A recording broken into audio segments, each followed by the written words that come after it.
Putya, magkakakwento lang, di naman susundin yung prompter. Tapos na. Di ba? Ano pa? Website ka, pre. Daming drama. Hindi drama yan. Hindi drama yan. Ang totoong drama yung tatay mo.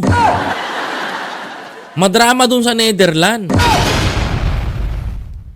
That website, mga kababayan ko, ginawa yan para makapag-reach out ang Pilipino directly to the President. Presidente naman daw si Marcos, kaya kung talagang may hawak itong ebidensya, ano para ang hinihintay ng Pangulo? Pinuna rin ni Mayor Baste ang pahayag ni Majority Floor Leader Sandro Marcos kung saan sumasang-ayon siyang hindi kamara ang mismong mag-imbestiga sa mga sangkot na kongresista. Nangangahulugan daw na wala ring tiwala ang presidential son sa mismong bakuran ng House of Representatives. No. Hindi yan ang statement.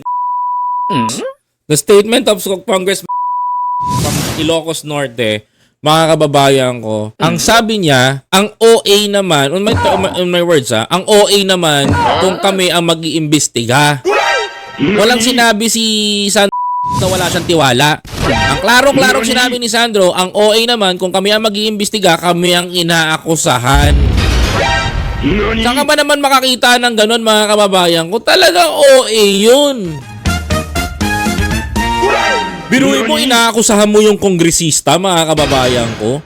Tapos dun pa iimbestigahan sa sariling nilang bakuran. Ang pangit nga naman. Ayaw lang ni na mabahiran ng ibang kwento yung mga mang-imbestigasyon. Kaya nga, mga kababayan, ganyan ang ginagawa nila. Kaya nga ginawa niya yung ibang institusyon na lang, which is dapat nga Senate nga magandang mag-imbestiga niyan para damay-damay sila eh.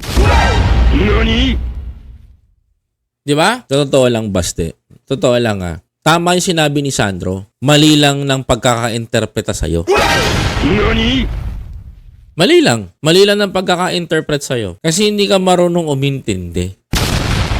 Ang alam mo lang, mga kababayan ko, magaling kayo. Kayo nagpaganda ng Pilipinas. Kayo gumawa ng ganito. Which is no. Big no. Alam mo, sana matauhan na tong acting mayor ng Davao.